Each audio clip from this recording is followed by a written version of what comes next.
Hello friends, welcome to our channel कहानी मेरे आवाज़ में। आज की कहानी है सोनू ने सब कुछ देख लिया। पापा पापा मुझे आपका मोबाइल दो ना, मुझे गेम खेलना है। 8 साल की छोटी सी गुड़िया ने अपने पापा रोहन से गेम खेलने के लिए मोबाइल की मांग की। रोहन ने कहा, नहीं बेटा, अभी काम है मुझे, बाद में दूंगा। गुड़िया ने जिद करते हुए कहा, नहीं पापा दो ना, मैं तुरंत गेम खेलकर दे दूंगी। रोहन ने फिर से कहा, नहीं बेटा, मैंने कहा ना, अभी मुझे काम है, बाद में दूंगा। रोती हुई गुड़िया अपने माँ के पास गई और कहा, देखो ना माँ, पापा मुझे मोबाइल नहीं दे रहे हैं। वो कुछ काम भी नहीं कर रहे हैं और मुझे दे भी नहीं रहे हैं। गुड़िया की माँ स्नेहा चिल्लाते हुए बोली, अरे थोड़ी देर के लिए इससे मोबाइल क्यों नहीं दे देते। मोबाइल और कंप्यूटर के बारे में जितना हम माँ बाप को पता नहीं होता, उससे ज़्यादा तो इन बच्चों को पता रहता है। वो हमारे पड़ोसी शर्मा जी हैं ना, उनका बेटा सोनू की उम्र हमारी बेटी से 1 या 2 साल की ज़्यादा होगी। उसे जब देखो मोबाइल में ही घुसा रहता है। कितना एडवांस हो गया है उनका बच्चा। मोबाइल तो अलग बात है, वो लैपटॉप भी चला लेता है। कितना मैच्योर बिहेव करता है वो। लगता है हम किसी बड़े लड़के से बात कर रहे हो। बातचीत में अपने माता पिता की तरह स्टाइल मेंटेन करता है वो छोटा सा बच्चा। उनके माँ बाप भी तो कितने फ्रैंक रहते हैं। सबके साथ साथ बैठकर टीवी देखना, मूवी देखना सब करते हैं। कितने सारे गेम लाकर रख दिया है उसके पिता ने उसके लिए। पूरे घर में गेम की सीढ़ियाँ बिखरी पड़ी रहती है। ऊपर से सोनू इतना स्मार्ट है कि वह खुद से इंटरनेट से गेम डाउनलोड कर लेता है। उनके बेटे को कभी रोते नहीं देखा। दूसरी तरफ हमारी बेटी को देखो, बात बात पर रोती रहती है। हर समय मोबाइल की रट लगाए रहती है। एक आप हो कि उसे मोबाइल देते ही नहीं।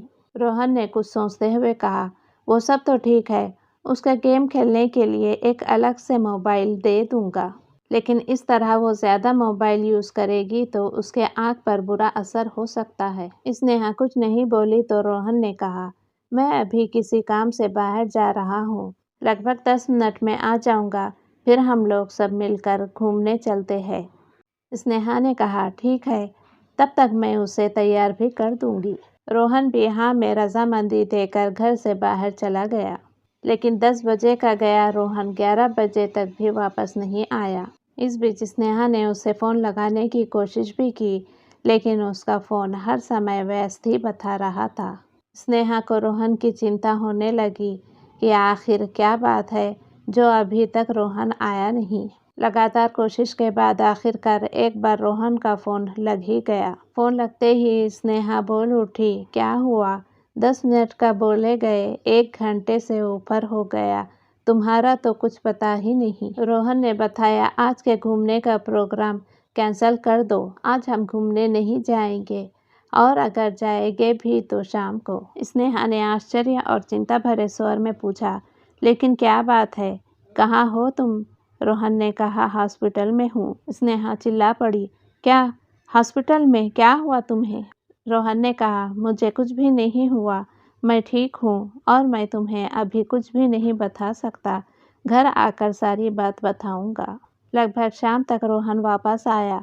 आते ही स्नेहा ने सवालों की झड़ी लगा दी, तुमने तो कहा था शाम को घूमने चलेंगे, ये टाइम भी निकल गया, अब गुड़िया को कैसे समझाऊं? सुबह से सच धज कर तैयार बैठी है कि कब पापा आएंगे और हम सबके साथ घूमने जाएंगे। रोहन ने कहा, उसे किसी तरह समझा बुझा कर खिला पिला कर सुला दो, मुझे तुमसे कुछ ज़रूरी बात करनी है। स्नेहा ने ऐसा ही किया। रात को सोते समय स्नेहा ने रोहन से पूछा, अब बताओ क्या हुआ, आज दिन भर किस काम से बाहर रहे? रोहन ने बताया, वो हमारे पड़ोसी शर्मा जी है ना, उन्हें एक परेशानी आ गई थी, उसी में लगा रह गया। मैं आज सुबह जैसे ही घर से बाहर निकला तो बाहर देखा पार्किंग एरिया में कुछ लोग झुंड बनाकर खड़े थे।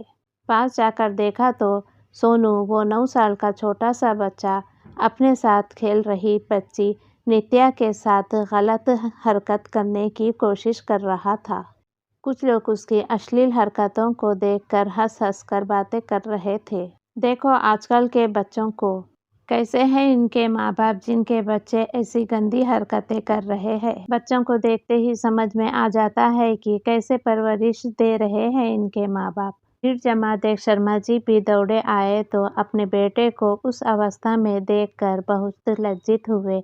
वहाँ खड़े सभी लोगों ने उनकी बहुत बेइज्जती की। शर्मा जी ने तो गुस्से में आकर अपने बेटे पर हाथ ही उठा दिया था, लेकिन मैंने उन्हें रोक दिया और सोनू को साथ में लेकर शर्मा जी का हाथ पकड़कर अपनी गाड़ी में बैठाकर एक पार्क में ले गया।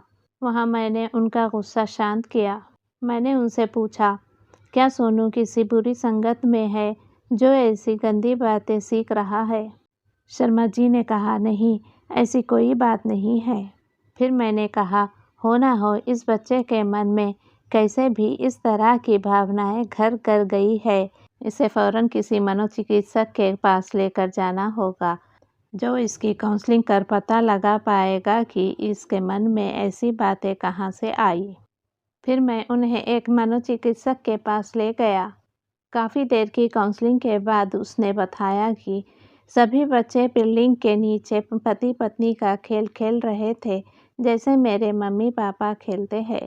मेरे पापा दूसरे शहर में काम करते हैं और हर शनिवार को आते हैं और रविवार को शाम को चले जाते हैं। जब तक पापा बाहर रहते हैं माँ बहुत ही प्यार से उनसे बातें करती है और जब भी पापा आने वाले रहते हैं मेरी माँ मुझे जल्दी सुला देती है।